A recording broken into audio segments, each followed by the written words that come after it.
आज यवतमाळमध्ये फॉर्म भरायला चाललो आहे, तिथे आपण माहिती आहे सभा आहे, प्रचार सुरू होत आहे। हे सगळं होत असताना NDA कडून उमेदवारच अजून तिथे ठरलेला नाही आहे। भ्रष्ट उमेदवार देणार की कोण नवीन चेहरा येणार, हा एक प्रश्न आहे। तुमच्या बंडखोरांना दोन ठिकाणी तिकीट नाकारण्यात आले, कोण कोण बंडखोर कुठे? ते गद्दार आहेत।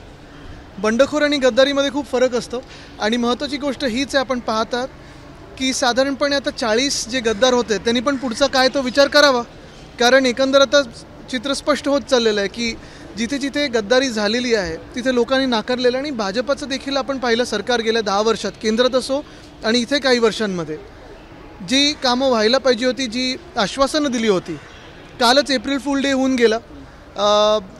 जगात काही काही देशांमध्ये एप्रिल फूल डे साजरा होतो, आपल्याकडे अच्छे दिन म्हणून साजरा होतो। मला वाटतं आता मी देशाचं भविष्य बघत आहे। महत्त्वाची गोष्ट हीच आहे की परिवर्तनाचे वारे सगळीकडे व्हायला लागलेले आहेत। काल परवाकडे आम्ही दिल्लीत देखील होतो, तिथे असेल, बिहारमध्ये असेल, झारखंडमध्ये असेल, महाराष्ट्रात असेल, बंगालमध्ये असेल, आपण पाहाल की इंडिया आघाडीची जी बांधणी आहे ती मजबूत आहे। आता त्याच्यावर मी काय बोलू शकतो?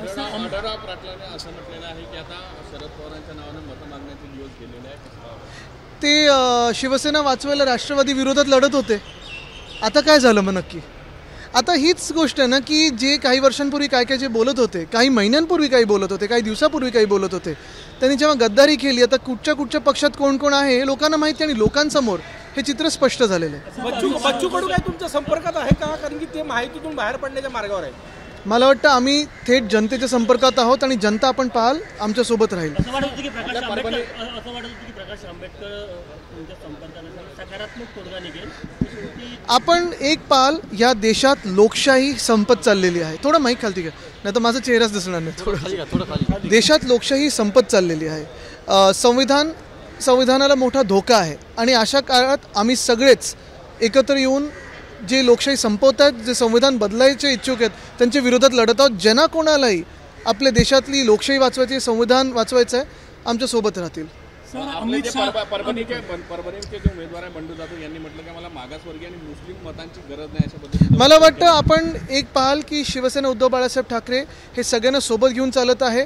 महत्त्वाची गोष्ट म्हणजे आपण पाहिलं असेल गेल्या काही वर्षांमध्ये सगळेच महाराष्ट्रातले जे आहेत ते उद्धव साहेबांसोबत एकत्र आले। ABP माझा, उघडा डोळे बघा नीट।